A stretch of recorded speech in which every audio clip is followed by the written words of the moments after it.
చూడండి దువ్వాడు ఒకడు వెళ్ళాడు బయటికి, వాళ్ళ టీం మొత్తం ఒకరు రాసలీల వెళ్తూనే ఉన్నాయి. పవన్ కళ్యాణ్ కానీ వాళ్ళ స్థాయి కాదు.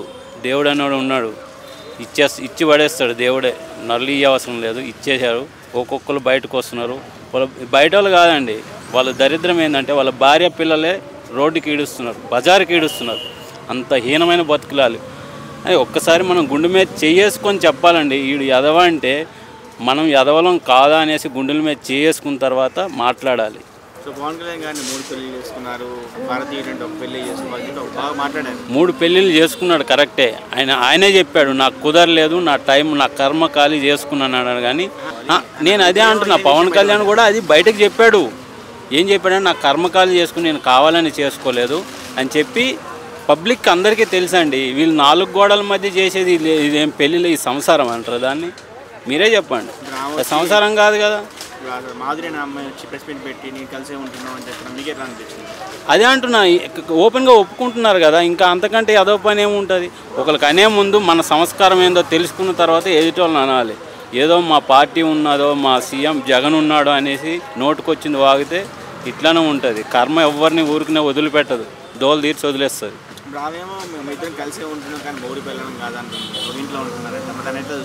ఇప్పుడు చెప్పకపోతే ఇద్దరిని లోపలేస్తారండి. ఎందుకంటే మొగుడు పిల్లలం అంటే ఆమె విడాకులు తీసుకోలేదు మొగుడుతోని, ఈమె భార్యతో విడాకులు తీసుకోలేదు.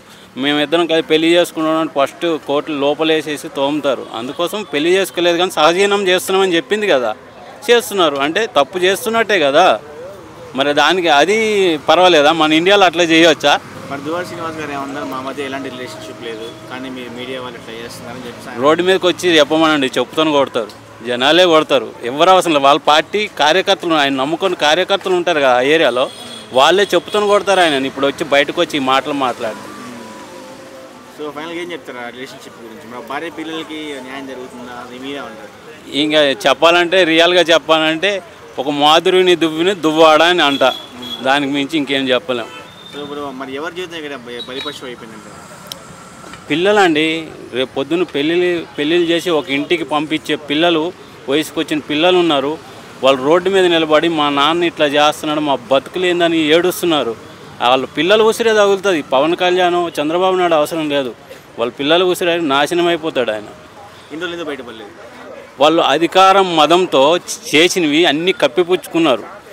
ఒక్కటి కాదండి, ల్యాండ్ మాఫియా చేసారు, అమ్మాయిల్ని ఇట్లా మభ్యపెట్టి ఇట్లాంటివన్నీ చేశారు. అన్నీ ఒకటికొకటి ఇప్పుడు బయటకు వస్తున్నాయి. ఏంటంటే వాళ్ళ తప్పులు ఇప్పుడు ఒప్పుకొని ఉప్పై వాళ్ళ కర్మ అనుభవించక తప్పదు ఇప్పుడు. అంతే. దువ్వాడ శ్రీనివాస్ పరిస్థితి నెక్స్ట్ కుక్కలు చించిన ఇస్తారు, ఇంకేముంటుంది ఆయన పరిస్థితి? ఆయన చెప్పుకోవడానికి ఏం లేదండి. అక్కడ జీరో శ్రీకాకుళంలో ఏదో ఒక బొట్టు పెట్టి ఆ పార్టీ వాళ్ళు పిలిస్తే వాళ్ళని వీళ్ళని తిడితే ఆయనకు ఏదో జగన్ ఒకడు ఉన్నాడు సీఎం, ఆయన కర్మ ఏంటంటే 11 రావడానికి ఇప్పటికైనా సిగ్గు రావాలి. ఇంతమంది అనవసరంగా నోరు పారేసుకొని అందరూ పనికిరాని తిట్లు తిడితే ఒక్కళ్ళని కూడా ఖండించలేదు. ఒక్కళ్ళని ఖండించినా కానీ ఇవాళ 11 కాదు 11, 22 సీట్లు ఆయన వచ్చుండేవి. ఖండించకే ఆయన ఇట్లా రోడ్డు మీదకి వచ్చాడు. కంపల్సరీ రాజీనామా చేయాలి. రాజీనామా చేస్తే ఈ కొంచెం జగన్కి ఏదో చిన్నది ఉంది, అది కూడా ఉండదు, ఆ రెస్పెక్ట్ కూడా 100% ఉండదు. ఆయన చేస్తే ఇంకా మంచిది, వీళ్ళు చెయ్యని చెప్తే ఇంకా బాగుండదు.